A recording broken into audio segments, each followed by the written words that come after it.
to Reality Tea Times 2, the podcast where we discuss all the trash reality TV we love to hate. I am Danica, and today we're going to be discussing Love is Blind. 2 episodes, episode 3 and 4. So, before we hop into it though, usually I'm going to kind of go forward and not do as much hot goss on these episodes because they are our Netflix binges and we usually don't do hot goss or any announcements or anything like that. But this hot goss is actually Love is Blind related. So I figured, you know what? This is a great opportunity to talk about it. So, as we know, we do have one of our Love is Blind cast members expecting a baby, and one of those cast members is Zach and Bliss. And they have just announced the sex of their baby, and it's a girl. They did a YouTube video, and on the video, Bliss kind of says, well, it's a girl. Daddy's intuition was right. It's a girl. We can now say she and her. So that's what's up. They're having a girl. So I did kind of notice while reading the article that they said she and her. Now I know we're trying to, gender is non-binary. Let's be kind. Let's not come to them and be like, whatever. I think when time comes and if a child decides they want to be non-binary, that is their decision. But I see nothing wrong with using that. So if you do say anything to them, whatever, and you do believe in non-binary and all of that, that's just be kind. That is all I ask, because I'm very much happy for them. And I can definitely see Zach being a girl dad. Yeah, something about lawyers being girl dads. I don't know. It always something about it. So yeah. Let's now hop into the reason that we're here. Love is Blind Season 6, Episode 3, Operation Get My Girl Back. I don't know why they called it this, just because it made me think of Matthew, but we don't see him again. Well, for now. We don't see him for now. For at least for me. I am at episode 5 currently. Haven't finished it, but I don't know. Anyways, let's get into it. So we're left off where we're seeing Johnny and Amy, I believe, seeing each other, and the doors open and they walk to each other and they hug and they kiss instantly. It's great and it's very passionate. And he tells her that she's beautiful and he gives her the ring and she actually loves his hair, but just, that's all you can ask for. And she does say that he is not, typically the guy that she would normally go for, but she's definitely all in. That is the experiment. You very well may not get the guy that you, or the woman that you're typically attracted to. And maybe that's sometimes for the good, So she's like, you have to follow your heart, and she does love him. So, as they're like kind of sitting down with each other, and she kind of like leans into him, and she realizes that there's like makeup on his suit. He's like, oh my God, what the hell? But he's being very playful and very jokey with her. If that was JP, he would have lost his fucking mind. Actually, that was JP. He just didn't say anything in the moment, and he still lost his mind. So back at the women's quarters, a woman is talking about like techniques. I actually can't remember, but I'm going to assume it's the techniques. Mm, yeah. So, anyways, we're over at the men's quarters, I believe, and I noted here, is Clay crying? Because I could see like he was like wiping something away off his eyes. I'm like, is he crying right now? Like, what's happening? Um, then he goes to see AD and he apologizes, for cursing at her when it came to the whole Matthew situation. And he just felt triggered because he is trying to put himself um out there, and she had another connection, and you know she does explain to him that Matthew is a manipulator. But here's the thing, 100% Matthew is a manipulator, 100%. Clay, I wouldn't necessarily categorize him as a manipulator. He's not, but he is a playboy. He's an F-boy. So it's just like, could he be a reformed F-boy? I don't know. But yeah, I don't know. But the other thing too is, Clay, this is the experiment. This is the show. The chances of only having one connection, especially in the beginning, is rare. So, he may have gone the routes of one connection, which I doubt. I mean, I guess as we're seeing, it's only the one, but I don't know if I trust that. I don't know if there was another one. Only because, look at Matthew. We thought this only connection was AD. Turns out it wasn't just AD, it was also Amber. And this guy's going after Amber like he thinks he has a chance. He doesn't. But yeah, it's unrealistic to expect that someone doesn't have another connection. I, I don't know. It's weird. I feel like I take it as I'm hot shit, so there's no way someone else could have another connection when they're talking to me. That's what I take it as. I don't take it as he has an insecurity. I don't take it as that. This guy doesn't give a shit if you have another connection. This is the kind of, these ladies, this is the kind of guy that if you're in a relationship and some guy that you used to talk to back in the day comes out the woodwork and is like, here I am, give me attention. And you're like, get the fuck out. Like, no. And they really, truly don't fucking give a shit that you're with someone or you have a connection with someone or whatever. This is that kind of guy. He doesn't give a shit. He's not insecure about it. It's more of, how dare you want to be with somebody else when it's me. He said, I should have talked it out with you. Instead, that's like not what he did. He tells her that he is sensitive and that he was like boo-hoo crying over it. No, he wasn't. At least we didn't see that he was. I mean, he was crying, but he wasn't boo-hoo crying. And no, he wasn't. He was pacing like an animal. He wasn't, no. Mm-mm. About him sensitive, he's not fucking sensitive.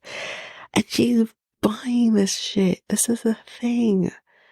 She's buying this shit. Listen, if some guy came to me and said this shit to me at any point in my life, honestly, I'd be like, what? No.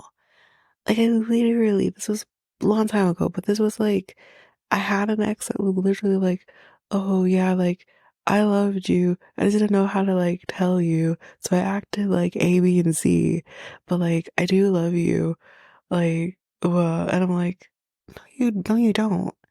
You literally told me you don't know what love is. So how can I then believe you do? No way. I'm not gonna believe your shit. I don't believe that shit because that actually makes me feel icky even more. Don't don't tell me the boohoo shit in order to get back to me. Anyways, yeah, anyway, she's buying it. So she says that strong men, you know, cry, and the weak ones don't, which I actually 1000% believe in that. Strong men show their emotions, and they should. It's the weak ones that are like, I'm not crying, I'm not crying. Well, there's like a tear rolling down their face. But, men should be able to be emotional and show their emotions, um, no differently than women do. And they shouldn't have to be seen as weak, because they're not. So she brings up his comments about, the looks being important to him. And he says, if I am wrong, I will admit I was wrong. That's his apology, y'all. His apology is, if I am wrong, I will admit I was wrong. And she fucking buys that. No, that's not an apology. That's not him saying I'm wrong. He doesn't think he's wrong. Spoiler alert, he will literally say, of course looks are still important to him. Like, we'll get to it. But like, no. It's, no. She appreciates him, she says.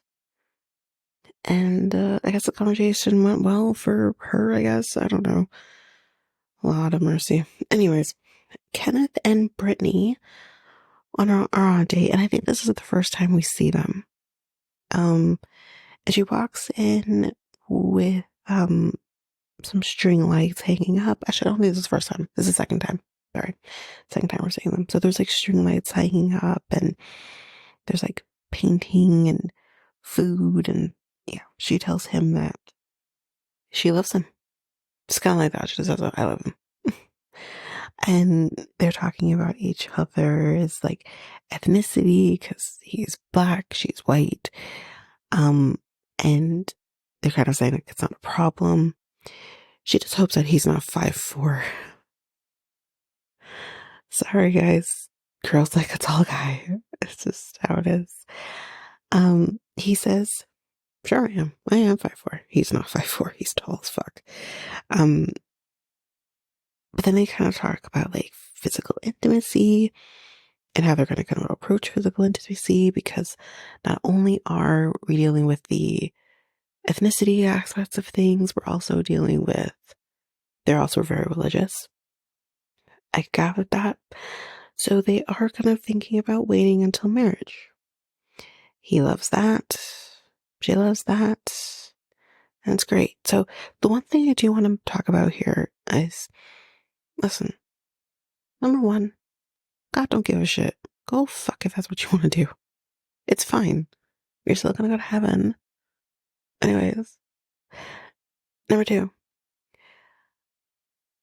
the ethnicity aspect of things, I feel like could become an issue. Only because he's never actually dated outside of his race, which actually surprised the fuck out of me.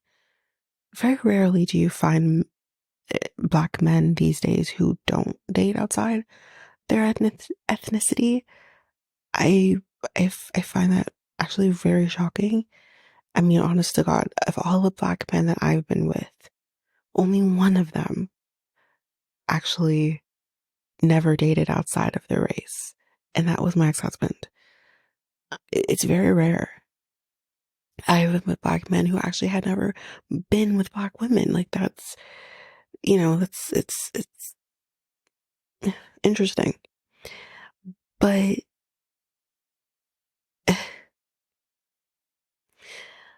I feel like it can become an issue. Only number one, he isn't used to it, but maybe he can adjust. But I am more concerned about her, and I am thinking ahead, so I don't want to say too much. I will get to more of how I feel about certain things that have been said when we get to it. But I am concerned because they've never been with the opposite. I don't know about her. I don't know if she's been with a black man before or different ethnicities. I'm not sure. But for him, he has never. So I am a little concerned about that. But I will save more thoughts and feelings to something that was actually said by one or the other when we kind of get to it. So Jeremy, he's a snorer. He mentions to somebody, can't remember who this was he was talking to, because he has two women too. He actually has sleep apnea, and he does have a sleep app machine. And it's not one of those big ass ones. It's actually one that just connects to his notes. But he also didn't bring it with him, so yikes. So who he ends up talking to, I think her name's Laura. She says, so what are you going to do? And he says, oh, you sweet baby child, you think we're actually going to be sleeping? This guy is ready to fuck. He's ready to fuck. Listen, he is very confident in himself. We'll get to it a little later. But, yo, this guy's ready to fuck. He's like, I'm not sleeping. I'm going to be fucking all night. Sir, you need to sleep at some point. So you're going to be snoring at some point. Alright. So yeah, it is Laura. So Laura says that she hates Christmas. Who hurt you? We'll get to it though. She says it gives her anxiety. And I wrote, why is he hiding behind the couch? Like he's literally hiding behind the couch. I don't know, it's so weird. But she says her family doesn't appear to like spend a lot of time with each other, I guess during the holidays. So that's kind of why she hates Christmas. I don't know. I'm like, again, who hurt you? He understands this. He says his family, would do kind of a big thing when like his grandpa and his dad were still alive. But I think like since then it doesn't happen as much or happen at all. So I think he kind of has like a tainted view on Christmas because of it, which I kind of understand. Like Christmas has definitely changed in my family too, because we used to do the big Christmas with our entire family, which is like a lot. But when my great grandparents passed away, that it didn't happen, and we all split off, did our own thing, and now it's been like 20 years of that, but it changed. But I still love Christmas. I love Christmas. So yeah, I don't know. Maybe that will change for me. We'll see. But they are planning what their Christmas holidays would look like together. And he's loving it. And I think she's loving it too. I don't know. But I mean, again, if you have children, you gotta do Christmas. And maybe your views will change on Christmas. I guess we'll see. Then he sees Sarah Ann. I think Sarah Ann is the one who talked a lot with Matthew that time, and he walked out and she's like, he's gone? Thank fucking God. I think that's her. So he sees her as like his wild card.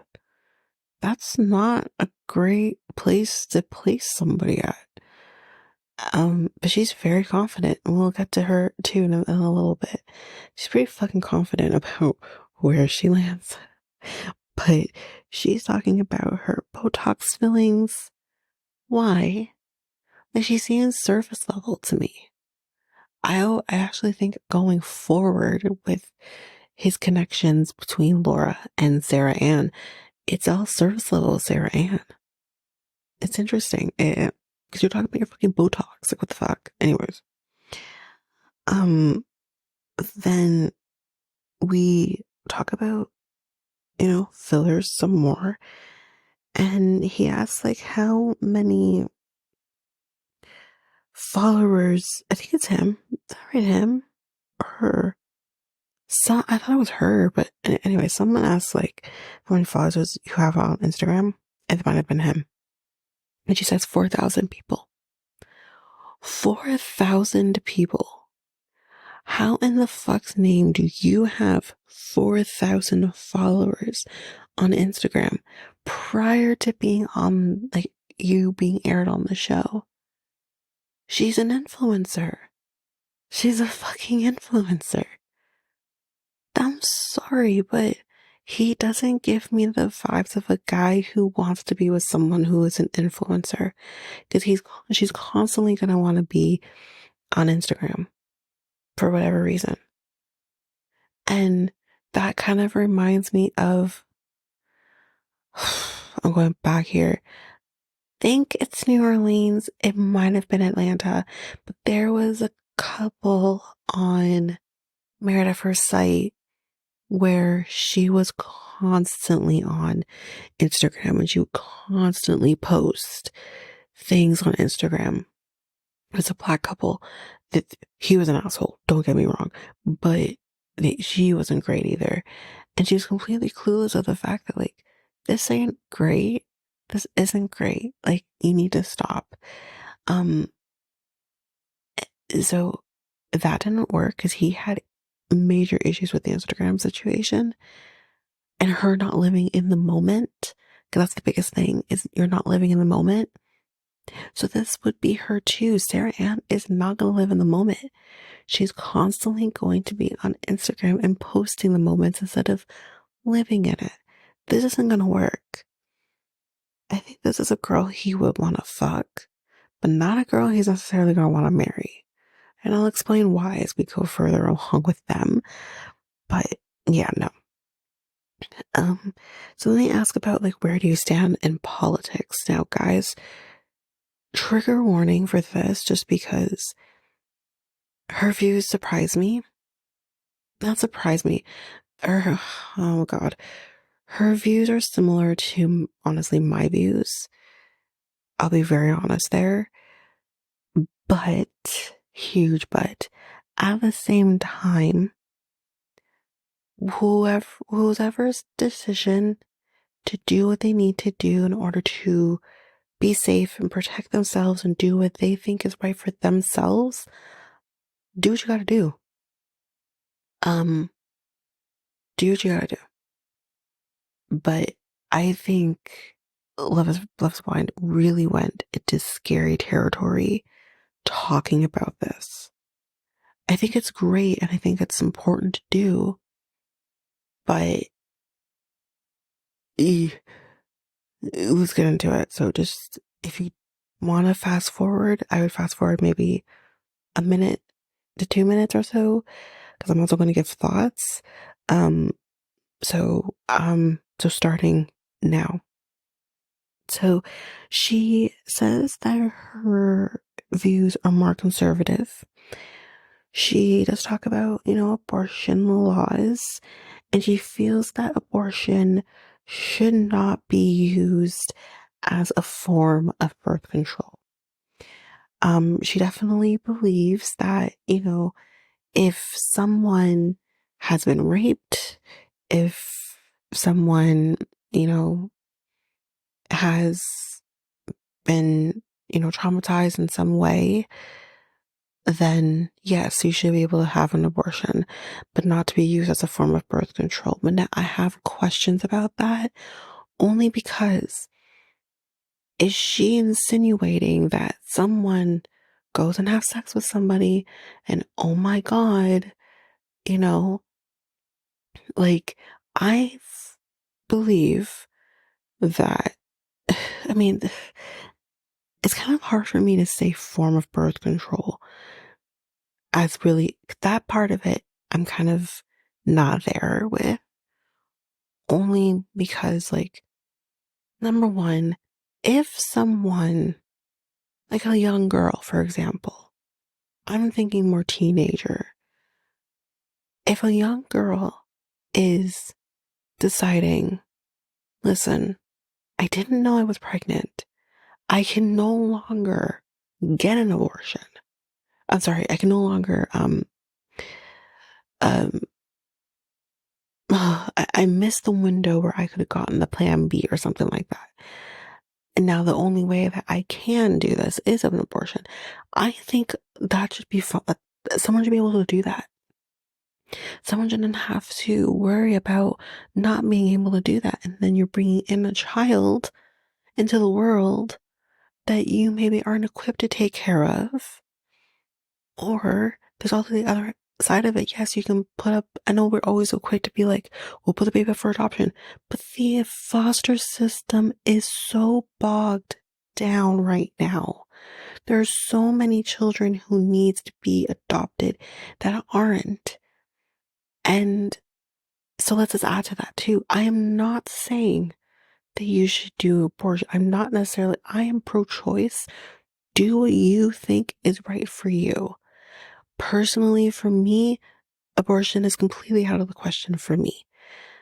Based on my views, not even my religious views, I don't give a shit about my religious views in this. It's more about me as a person and um and that. So for someone to say form of birth control, it actually makes me upset because I'm like, but there are people who really truly need to do this because maybe they've missed a window.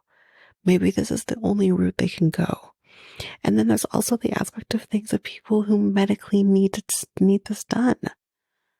And me, in that sense, isn't that also then a form of birth control, quote unquote? You know what I mean? So I think like her talking about this, I think it's an important conversation to have, especially with what he says after his response to this.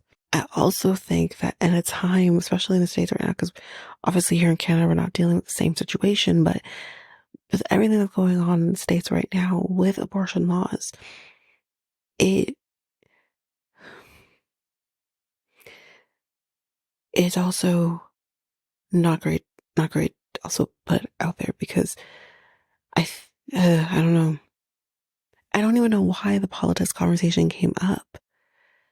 Or like, I guess you would need to make sure, I guess your views are, I think, because Americans take their party very seriously. It's very different here in Canada. We're not as serious in that sense where it can actually break relationships. But I know that's a huge thing. So maybe that's why the politics conversation came up. But like, I feel like your relationship is so fucking young that don't talk about the politics. And it surprises me that she's actually conservative because I'm thinking like, I don't know. Anyway, he, I think, identifies more as a liberal, but he does say, listen, I think he agrees with what she's saying, but he also says that I don't think a man should have any fucking right to talk about women's bodies. Let's give a man a round of applause because thank you. Thank you so much for saying that because yes, 1000%, you don't have a fucking say as to what about women's bodies. And again, that can be a fine line just because I do believe some women will just make the decision to go and have an abortion without talking to the person that, either more so that they're with and making that decision. I'm not talking about one night stands or, potential rapers or anything. They don't fucking have a say in anything. Get the fuck out. But, you know, that sense of things. But at the end of the day, even if you have a conversation with a man and say, this is where I'm at, this is what I think I want to do, at the end of the day, it's still your decision because you're the one who's carrying the child, not him. So, and then when it comes to men in politics, get the fuck out of women's bodies. You don't have, these are old fucking men who decided they wanted to overturn the laws and everything. Like get the fuck out. It's just ugh. Old men should not be making decisions when it comes to women's bodies and potentially being able to have an abortion and everything. Like, no way. Because their views are, well, you had sex, so I'll go have that baby. Oh, what the oh God. Okay, we're not gonna have a politics conversation anymore. I don't, the only reason I'm having it is because it was brought up on this show. Um, which has happened before. We have definitely had this conversation before between Bertiste and the chick he was with. Um, uh, which I don't think I ever talked about, but and I'm not gonna talk about now. But yeah, that was kind of that. I don't know. We're not gonna go anymore about it, but he tells her about his father passing away.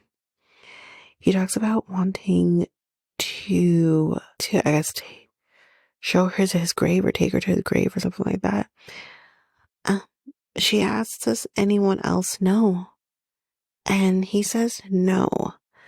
Okay, so maybe no one else knows about this whole like grave situation, but he did tell Laura that his dad and his grandpa had passed away. So someone else does know. So I'm like, wait, what? Someone else does know. Anyway, um, so Kenneth, as mentioned, has never been with a white woman before. This is where he mentions it. So he's with Brittany and he gives her a rose and he's proposing. And he's, going through all the stuff and he asks her to marry him and she says yes. So there we go. We have our next couple.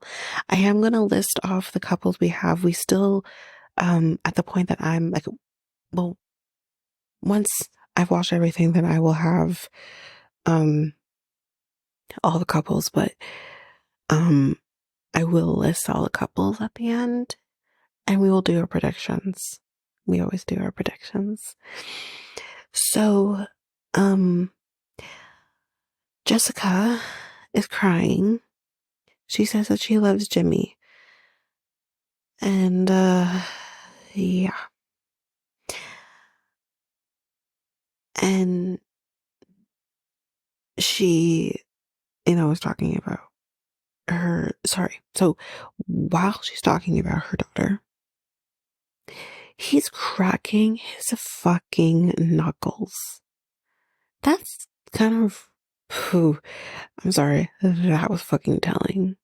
And she definitely didn't catch that. He was fucking cracking his knuckles. Jesus Christ. But he asks, what, yeah, no, sorry. She asks, what is your social media following like? And I wrote, what the fuck? My girl is an influencer as well.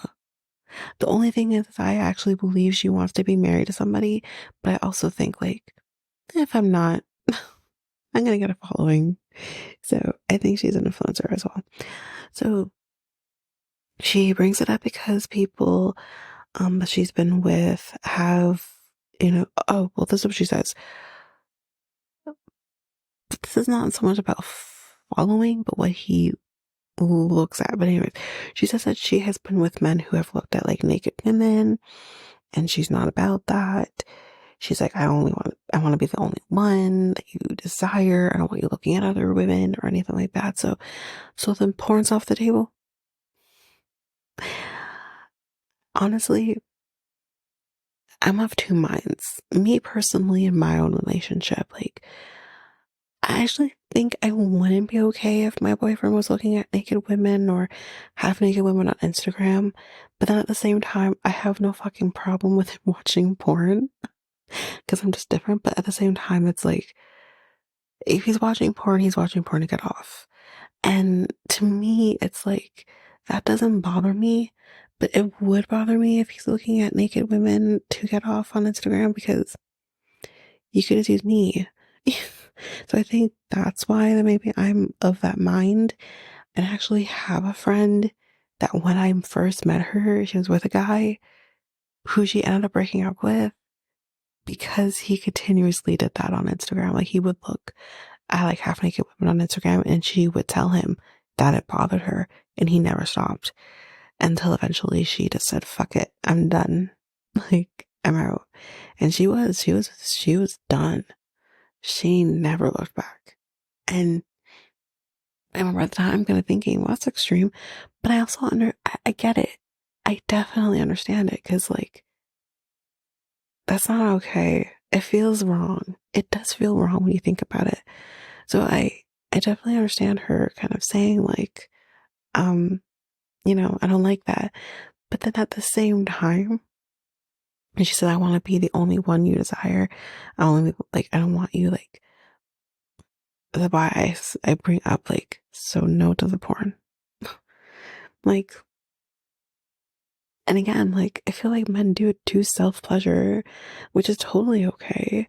I see no issue, even if you are like with someone who you do have, you know, sexual intercourse or whatever with. It's okay to completely self, you know, pleasure yourself, like, whatever, who cares? So I do wonder, like, where she falls there. It wasn't clear. But anyway, he says that he is a lover boy. He is, after all, a Scorpio. And Scorpios are lover boys, for sure. She tells him that, my body responds to you, because we have found out that he makes her vagina pulse. And she says to him, I think you are my person. She does, however, want him to exhaust all options so that he's 100% sure about her. And, you know, she wants to be the first draft pick. He feels like she has him in a chokehold, and she knows what he needs, and he is loving it, which is very interesting for how this turns out, for those who know how this turns out. But let's move on to Jimmy is now seeing Chelsea, and Chelsea says that, we are adults, we all have connections, and I do have to break someone's heart at some point, and that is making her very emotional. This is what he's saying. And Chelsea says that she was getting questioned by someone on whether she was talking to Jimmy too, and that she says, I wrote here they said they got pissed, but I don't remember Trevor getting upset about it. I don't know. Anyway, she asks her, when did you know when it flipped? So they say that he asked her, when did she know it flipped? And she says, you know what? It was when we had the divorce conversation. And she says it helped her kind of sit with it and realize that she wanted to keep talking to him. Which is interesting, because his reaction would have made me feel like shit, even though I know his reaction had nothing to do with her being divorced and had everything to do with Jessica being a mother. But she didn't fully know that, really. So that would have made me be like, do I want to continue with this person? Because I don't know if they have an issue with me being, being a divorced woman. So, like, I don't know. But anyways, she says it made her want to keep talking to him. He knows that if he chose her, that they would have a fun life. They would travel, do all kinds of things, but it would also be great in the sense that they could also just sit and relax with each other, watching movies, so he can see all of that. And she can picture that too. And she's very emotional at this point. She says that she has definitely fallen, so he says that he's definitely fallen for her personality. And she tells him that this is exactly what I came here for. And she says, "You are everything I ever wanted in my life. And that you haven't even said anything too crazy." And he's also very emotional as well. It was at this point that I knew, and I'm not spoiling anything necessarily. I'm just saying what I thought in my mind at this time. But this is kind of where I felt, oh, they're picking each other. That's what's going to happen here. They're picking each other. I knew at that point. And I think like I still, you always have the hope because I actually really like Trevor. And I kind of like, I really like Trevor. I think that they would be a great fit for each other. And I do like Jessica as well. Actually, I like all the women. I like Jessica as well. And I really want her happiness. And I want her to be with someone who's gonna love her. But I got very nervous here. I did get very nervous here because I'm like, oh God. Yeah, I got very nervous and I didn't know how this was gonna turn out. But I felt like it wasn't gonna go good. So then Trevor and Chelsea are seeing each other, and Trevor tells her he has narrowed it down to just one, and that one is obviously Chelsea. She does say, "Really?" But then she kind of goes silent because I think she's kind of maybe hoping that I'm not just the one. But he says he's not going to ask her to do the same thing until she is really ready for it. But he can really see marriage with her. And she tells him that life with him would be so much fun. When she said that life with him would be so much fun, I'm like, you're telling Trevor that life would be fun, but then you're telling Jimmy you're everything that I've been looking for. My guy doesn't even stand a chance at this point anymore. That's what I was thinking. And he says that he is not scared if she is not his typical type because he loves her. My guy just told her he loves her. And he asks, "How do you feel?" And she doesn't even know. She can't even find the words. And I'm thinking, because you don't love him. Or maybe you have love for him. Having love for someone and actually being in love with them is so different. So I don't, she's not in love with him or falling in love with him or anything like that. But she's like, "I'm going to pass out though." That's what she does say. "I'm going to pass out." Now, take that in. She says, "I'm going to pass out." She says something very differently a little later on. And I'll point it out when we get to it because I think it's in the next episode. But I'm like, interesting. Interesting form of how you put that. But she says, "I'm going to pass out."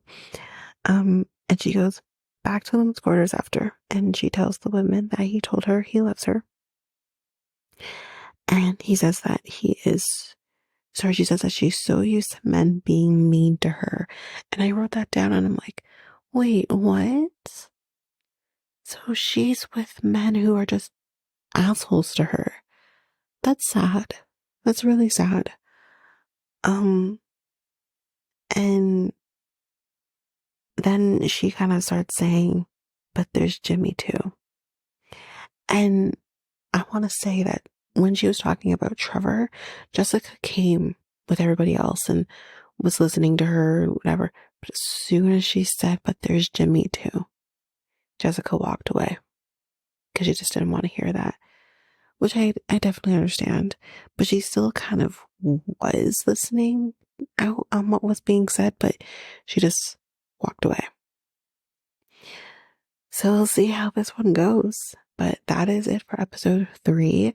We're going to take a quick break. And when we come back, we will hop in with episode 4.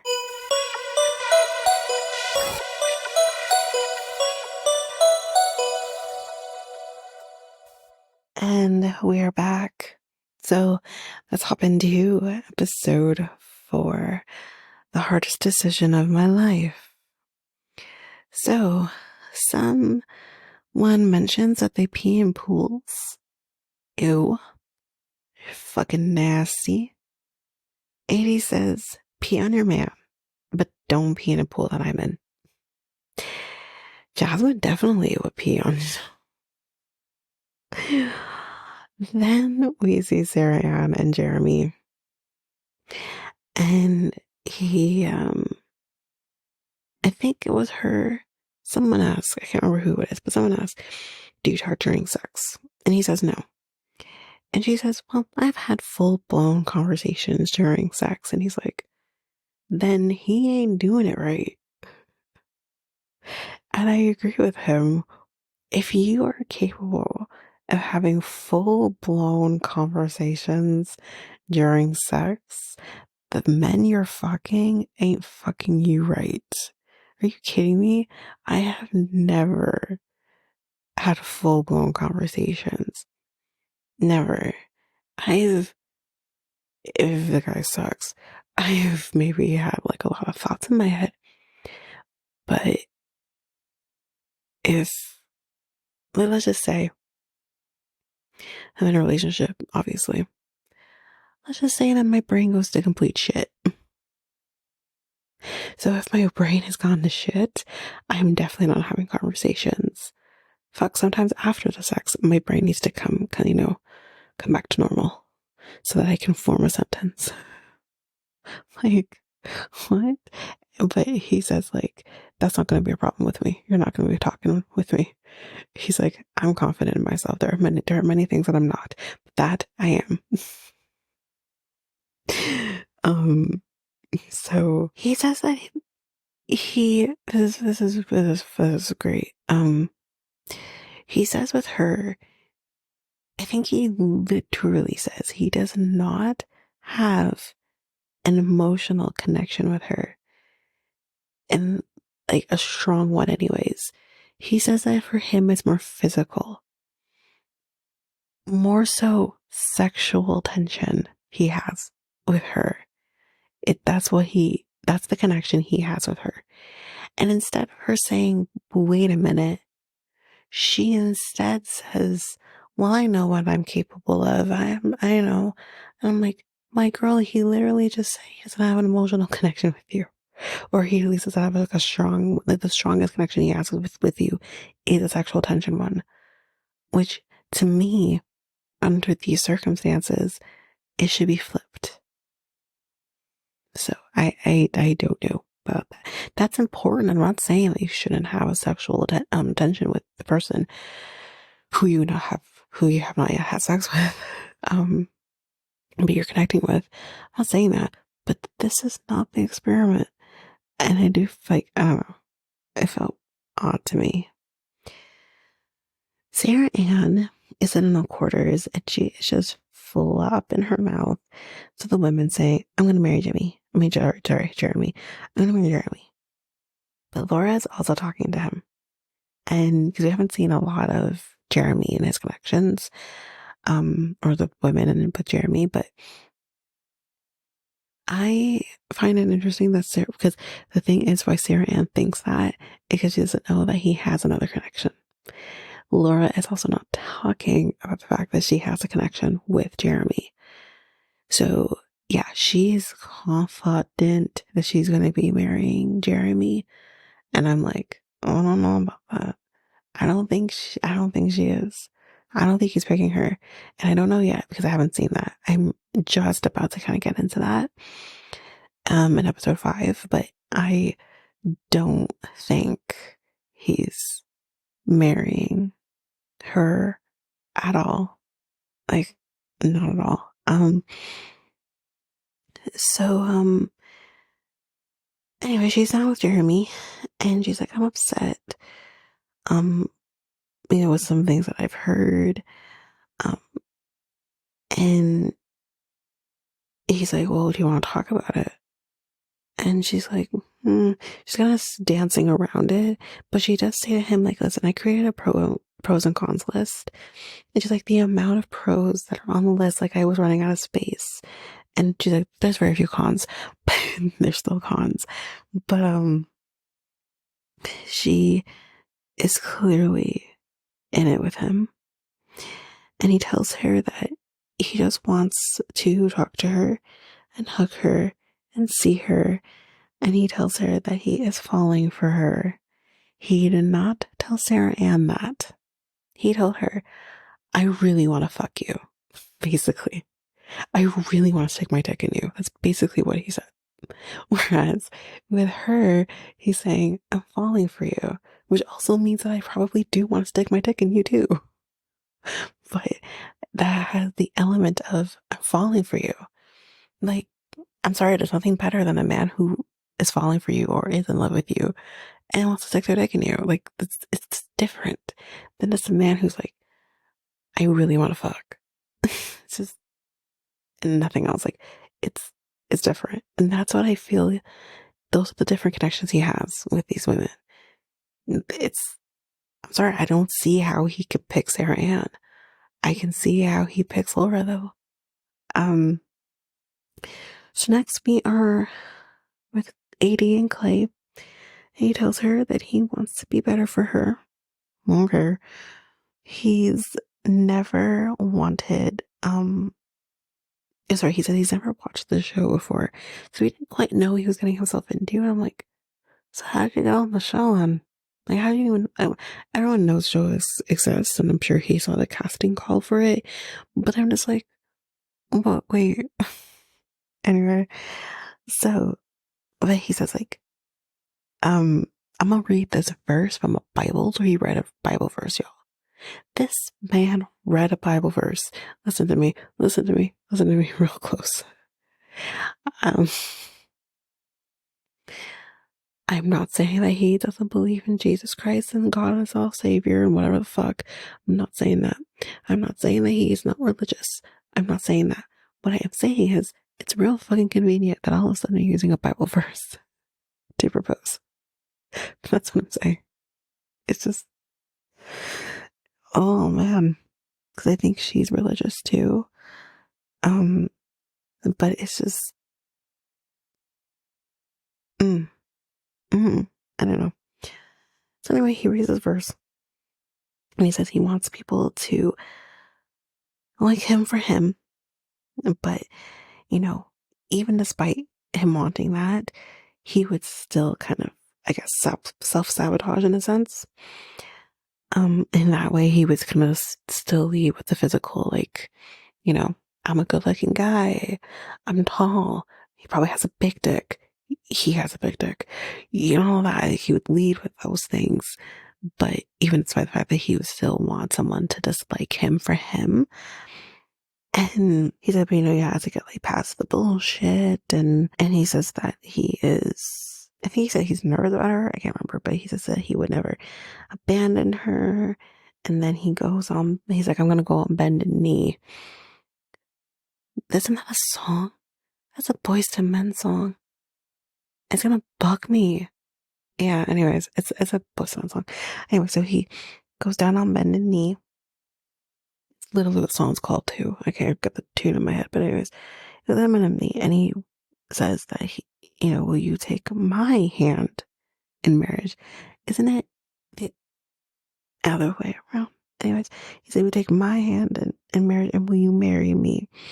And she says 100% yes. And I said, well, I don't know, man.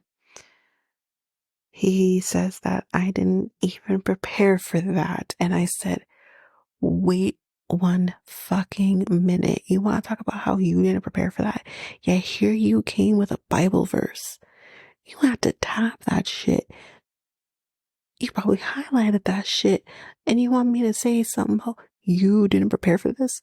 Boy. Anyway, she feels elated. And she tells him that she loves him. And he does say he loves her too. So, okay. So, there's our next couple that we have now. At that point, we have 3. We are going to have 4 by the end of this episode. So Kenneth and Brittany are seeing each other now. And like literally. And she says that this is it. This is what she says. And I'm like, wait, what? She says, so Kenneth identifies as a black man. Let me repeat. He identifies as a black man. I mean, okay, I have so much issues with the verbiage she used. Now, I don't think she is saying this to be malicious in any sense. I don't think so. But the verbiage is so important because identify as a black man, you're making it sound like when someone says, oh, I identify as homosexual, or I identify as non-binary, or I identify as trans, identify as what? You can't, when you're talking about someone who is black, you say, I don't know how you would reword that, but you would kind of say like, Kenneth has told me that he is a black man. He is a black man. So what? You think that he can then identify as a different race? No, he can't. He's always going to be a black man. And I think the reason why I got a little like in my throat was like, he can never walk down the street without people seeing his blackness. He can never escape the color of his skin. And for someone, and I'm not saying that the other things I use as examples, I'm not saying that you can quote unquote escape, because there's nothing to escape in those situations. That is who you are. You are born that way. There's nothing to change there. So I guess even saying identifying as homosexual or non-binary or anything like that, that's not really identifying. It's just, that's what you are. You would just say, this person is gay, or this person is non-binary, or this person is, but I can maybe understand someone saying that about those more than identifying as a black person, because you can, maybe not so much with, I think some trans people, they can get away with walking down the street and not being accosted. Like for example, like Nikki. I think Nikki can walk down the street and not necessarily be accosted because she, you know, does look and sound like a woman. So, there are so many other examples where those people could walk down the street and you would not know any differently. Same thing with someone who identifies as homosexual or whatever. They could walk down the street and you would never know any differently or whatever. What I'm trying to say is, as a black person, that person cannot walk down the street and not necessarily avoid being, not accosted, that's not the right word, but could, not be approached by somebody and be like, racist or racially insensitive or anything like that. So when she uses the term identify, it just made me, again, I'm not saying she's saying this to be malicious. It just made me think, oh no, because I feel like she has no clue what it's going to be like to be with a black person as a white person, or vice versa. It's not easy. Now, the other things that she kind of says here, like it doesn't matter to her about the color of the skin or anything like that. She doesn't say those things. And that, that's not going to be a problem for her. And I don't think at all that it'll be a problem for them. But you're never going to escape the fact, and especially because you are in North Carolina. Well, no, North Carolina isn't like, the deep South or something, but when you are dealing with the fact that you are in an interracial relationship, there are going to be people who are going to talk. I mean, look at like, Twitch and Allison, when they first started dating, I think they were married. They dealt with the same thing. They dealt with people talking, and, it's not going to be something you can escape. And I think she needs to educate herself in that. I think that's important. I think he needs to do the same. because he's never been with a white woman before. He's never dated outside of his race before. So I think both of them need to really educate themselves. I think if they can, they're golden. But I really think they need to educate themselves and be prepared for what's to come. Because there are going to be people, unfortunately, who are going to have shit to say about the fact that they're dating outside of the race. You know, so yeah, I think she has this wishful thinking, and I just don't know how great it's going to be. But anyway, then the doors open, and they do seem to like what they see. He gives her the ring, and he thinks that she's gorgeous, and she thinks he's handsome. And she was kind of saying that I want him to kiss me. And, but she thinks like it would be like a respectful kiss and like not like, tonguing down each other or something. And at first I thought, oh no, like he's not gonna kiss her. But he did. He did kiss her, so. And it was respectful. It was a respectful kiss, so that's great. So now Trevor and Chelsea, they give each other some, I guess, gifts or whatever, and he gives her flowers, and he also got a box. And in the box is this bracelet. This is a neat idea. It's a bracelet that if she taps it or he taps his, it'll kind of start lighting up, I guess. And it'll kind of be like, I'm thinking of you. I thought that was so cute. And it's at this point that I'm thinking, okay, yeah, she's picking him. We're not going to get there yet. We're going to wait a little bit. But, so he gives her like a rock that actually has love in Braille. So love is blind. So that's also really cute. And he tells her that he loves her again. And he just loves her outlook on life. And then we go over to Jimmy and Jessica. This is a lot, guys, so bear with me. So she, on her way in, spills her drink on herself. That is the least of her concerns going forward.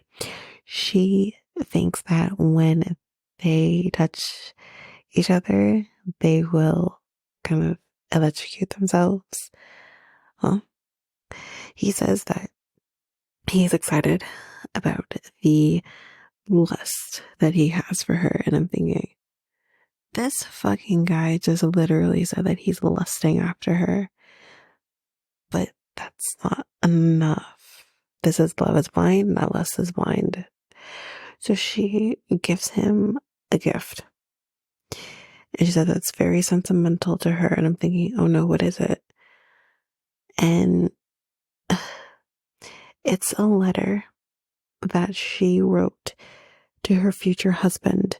And she says that she only intended to give this letter to the man she sees herself marrying. And I'm thinking, oh my God, no.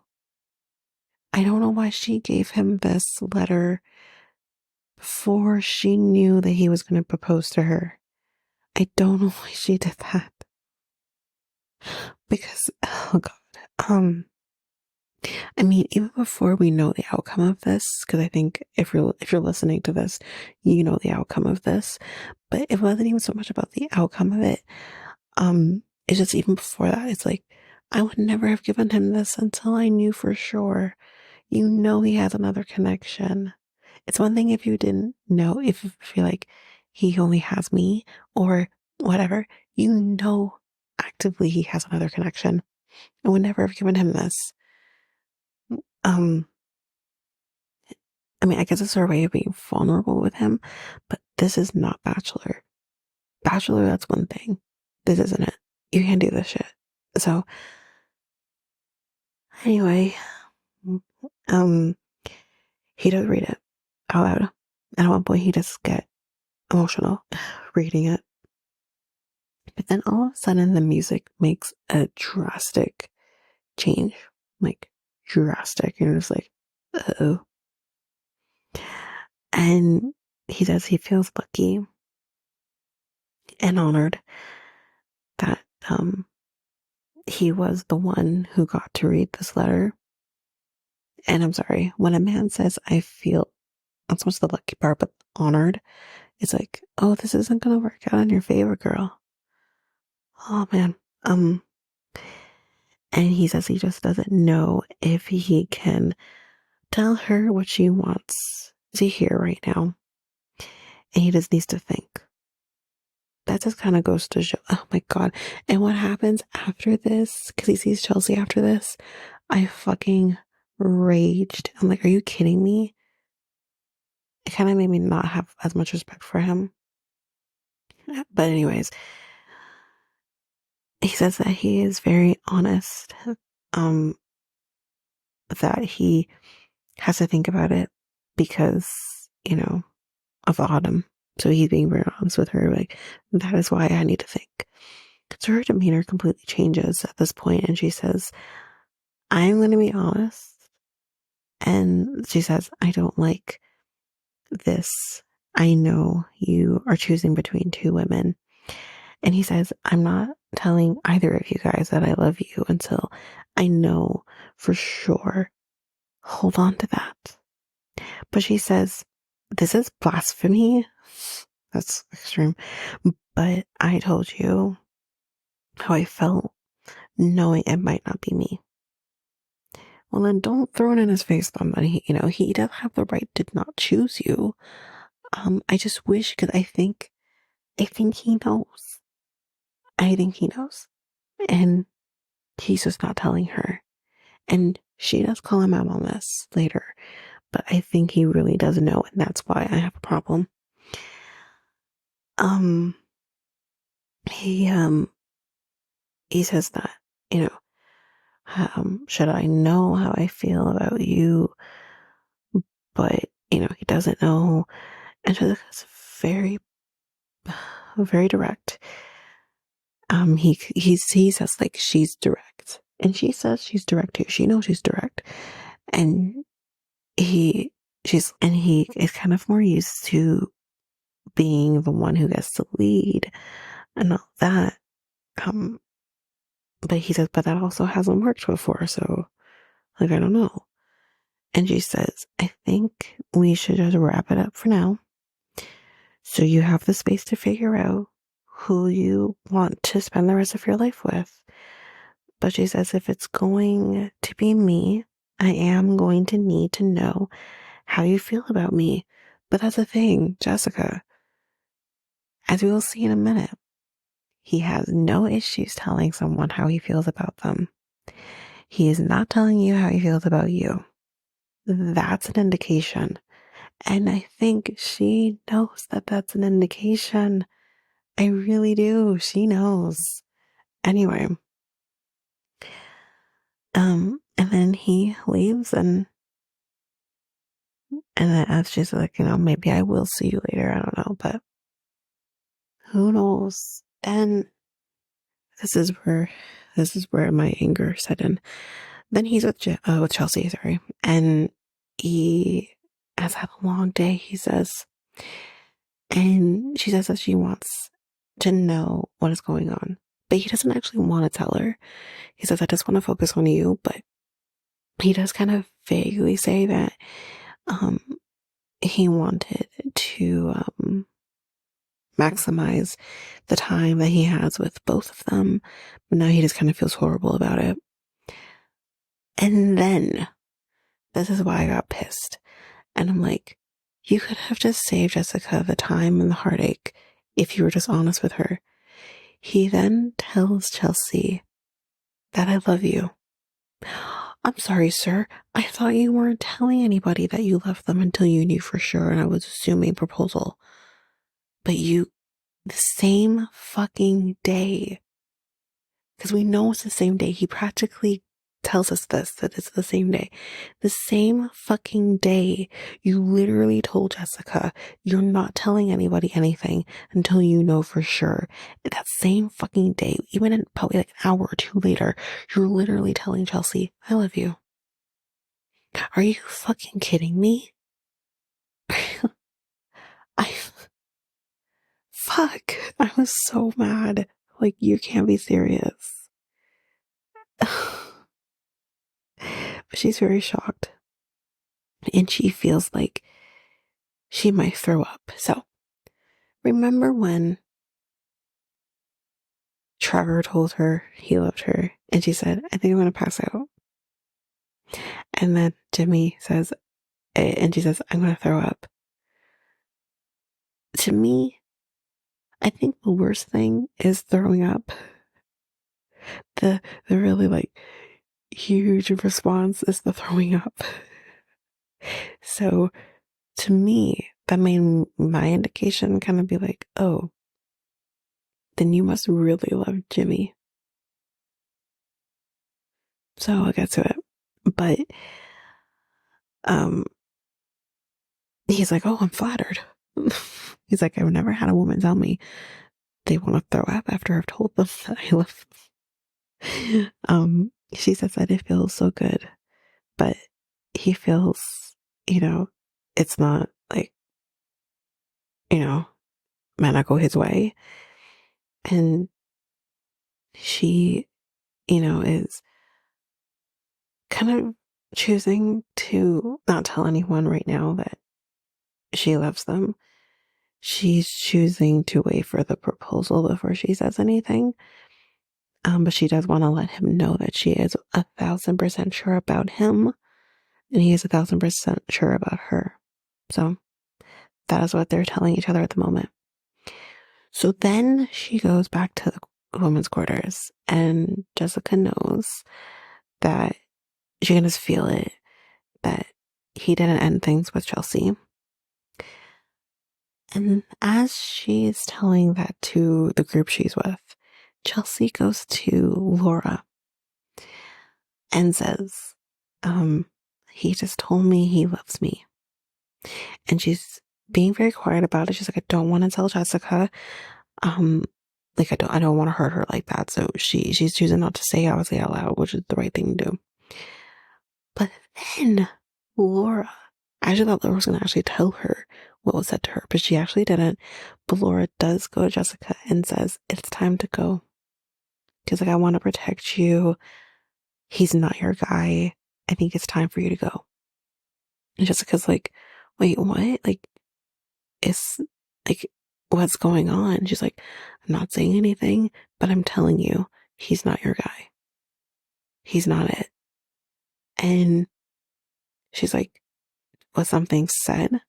Did Chelsea say something? Or are you just hearing something? And she's like, it's just time to go. She says she wants to know, but at the same time, it doesn't matter. She knows. She says that she knows. And she just starts crying.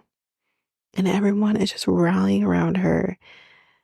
And she says, I need to get up. I need to leave.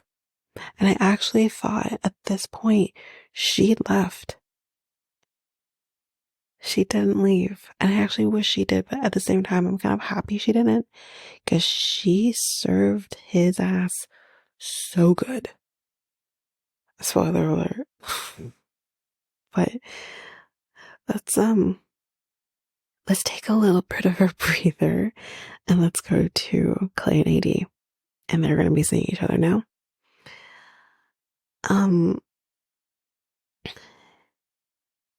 What's funny here is that Clay thinks that he has changed in like 10 days. These guys were only in the pod for like 10 days. And he's like, oh, I've changed. And I'm like, fuck, no, you haven't. You haven't changed. And he literally in the same breath as saying, oh, I've changed, is like showing how much he hasn't changed. And yeah, I wrote that she looks amazing. She looks great. And he says, listen, of course the physical is still important, but he's confident that she's a good looking woman. And I'm just like, what the fuck? Oh my God. Like, oh my God. He's saying everything. But then he's like, but I have no choice anyways, but to love that girl. I'll love that girl, even if she looks like you know, a hyena or something. He's gonna love her. For fuck's sakes. Then the doors open, and his reaction at first, I wasn't sure about it. I'm like, uh-oh, does he not like what he sees? Oh, but no, he does. And he kisses her, and he gives her the ring, and he kisses her again, and she thinks that he's so fucking cute. He is a cute guy, but again, she's like, his voice, his voice is making her body tingle, and I'm like, oh girl, your vagina's pulsing? That's what's like, okay. Your man's voice always makes your body tingle a little bit, like, ooh. So, but at the same time, I don't, she deserves so much better than this guy. But anyways, he tells her that he is in awe, and she takes the opportunity to show off her body to him, and he definitely seems to love it. He's like, you know, you got a big ass, and you got a smooth back, and them lips. Like, he's happy. I mean, she has a nice ass, and he is definitely all about it. And he, of course, I looked at him and I knew he would be. You know what? You know what Clay reminds me of, and I wish I could remember his name, but I remember her name. Um, Married at First Sight, Atlanta, Paige. I remember Paige and who she ended up with, who coined the term trash man in my world. He is the OG trash man. He reminds me of him, sorry. Clay reminds me of him. And I think he's not nearly as bad as him, but the religious aspect of things, the fact that he wants a girl who's like a certain type to him, all of that in mind, it reminds me of him. And, you know, despite the fact that he's like, oh, her ass is great. Like, he would say, like, Paige's ass is great. And he fucked her the first night. He wasn't attracted to her. Now, Clay says he's attracted to her. I don't know. I guess we'll see as time goes on. But it gives me those vibes. Clay reminds me of the OG trash man who was with Paige. And those are the vibes I'm getting from him. So, anyway, he says to her that I tried not to think about how she looked, but come on, he did. And yeah, she says black love, and I said, yay. They're the only ones. They're the only ones. But we always need to have that one couple where we can kind of get that. However, Brett and Tiffany, they are not. I wrote a lot for this just because of the nature of things. He tells her that she is gorgeous, so okay. And he says he wants to cuddle her. He wants to hug her. Because, and the reason why I say that is, listen, when a man puts his head on your boobs, he's just,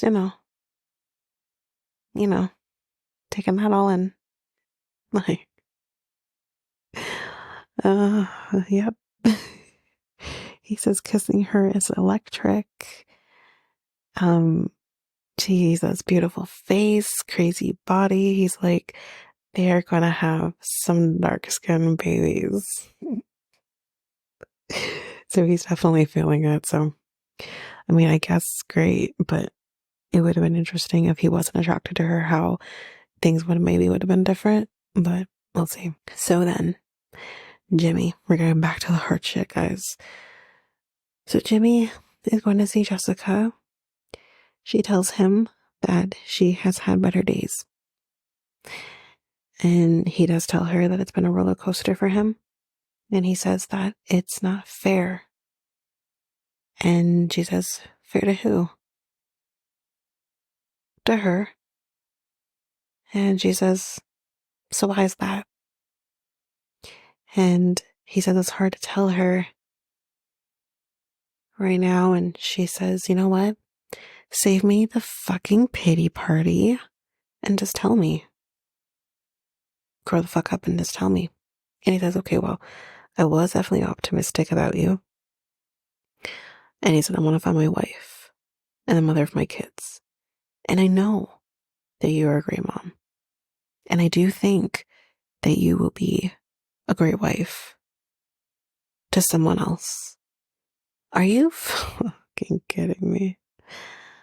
And she tells him, I don't feel sorry for you. Shame on you. She's like, I poured myself into you more than once. I made excuses for you, but now it's too late for me. Because of all of that, I am now leaving alone. And he tells her he didn't make any decisions until now. Bullshit. Bull fucking shit. Yes, you did. You literally told Chelsea you loved her.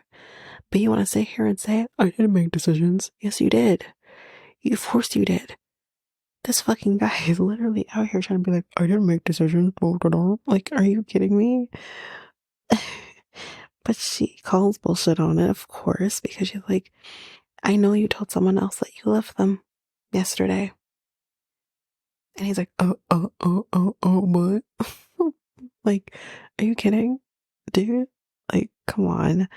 And he says, because he just doesn't have the clarity, or he didn't have the clarity. Yes, you fucking did.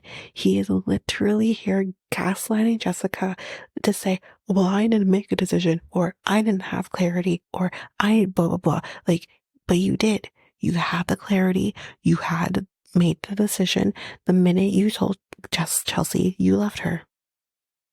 Like, you don't sit here and play Jessica like a fool, because Jessica is not one. She's not a fool.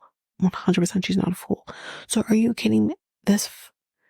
I actually like Jimmy, and I don't hate Jimmy, but I don't particularly like Jimmy. And that's where I'm at with him, because this isn't cool. She tells him, yeah, if you need someone to hold your hand, then I'm not the one. But when you look back and realize what you missed out on, you're going to choke. You're going to need an EpiPen to clear your airways. I'm using that from now on. That is fucking good. That's great. I hope he doesn't have an allergy or something, like allergic to something where he needs an EpiPen, because that would have been, that's not as fun, but that's fun. I like that. Anyway. Make a meme, guys. Go ahead, do it. Make a meme. Oh, God. She's like, God bless you. And then she leaves. So yeah, Jimmy is still kind of just sitting there. I don't think he ever left the pod, but she did. She left. And she kind of just walks into the quarters and doesn't say a fucking word to anybody, which I totally understand. But yeah, he is still kind of reeling from the Jessica breakup. He's like, I have never had a woman rip me a new one quite like that before. But yeah, he says he wants to tell Chelsea that he wants to marry her. But of course, we also still have Trevor in the mix. Then we see her entering a pod, and we don't know who she's going to see. So that is it for episode 4 of Love is Blind. And that is the end of our episode for Love is Blind. So we will be doing episode 5 and 6 in the next episode. 5 will be just me doing that, and then episode 6 we will have Sharon on, and we will also just still talk about everything. We will do our predictions and that as well, and we'll kind of go through that. So at the end of episode 5 too, because I'm assuming by the end of episode 5 we should have all the couples at that point, because like we do, I think we're waiting for one more. And in episode 5 we do well, technically 2, but I already know who that is. But we are going to have at least 2 more coming out of episode 5. So we will have our predictions at that point. But I will list off all of the couples in episode 5, and then we will do the predictions in episode 6 with Sharon. But that is it for this episode. So if you like what you heard, please share us with everyone in your life. Please also rate and review. That helps our growth, which you can do at either Apple Podcasts or Spotify. And we're on every one of your favorite podcast apps. So make sure you hit follow, subscribe on your favorite app so you don't miss a single episode. You can connect with us by going to either Facebook or Instagram at Reality Times 2. You can also go to Twitter, TikTok, Reddit at Reality Times 2 Pod.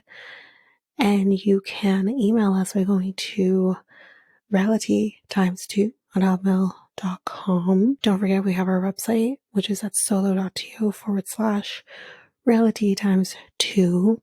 And also, don't forget I have my other podcast with my friend Mikkel called the Next Take Podcast, where we talk about, well, just about everything over there. We're on one of your favorite podcast apps over there as well. But you can get access to any links, any socials, anything like that by going to our website, which is solo.to/next take podcast. And you also can go to YouTube, which is Next Take Podcast as well. But of course, all of these links will be in the show notes. But that is it for now, guys. Thanks. Bye.